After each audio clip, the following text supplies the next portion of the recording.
Welcome! In front of me I have RoHS Smartwatch, and I'm gonna show you how to change the watch face on this device. First we need to wake up the screen on our watch, and you can do it by pressing the upper button.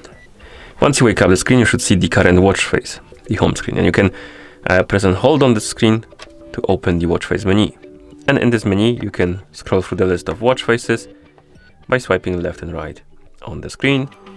Find the watch face you would like to use on your watch, and once you find it, tap on the OK button to apply it, like this. And that's how you change the watch face on this device. Thank you for watching. If you found this video helpful, please consider subscribing to our channel and leaving a like on the video.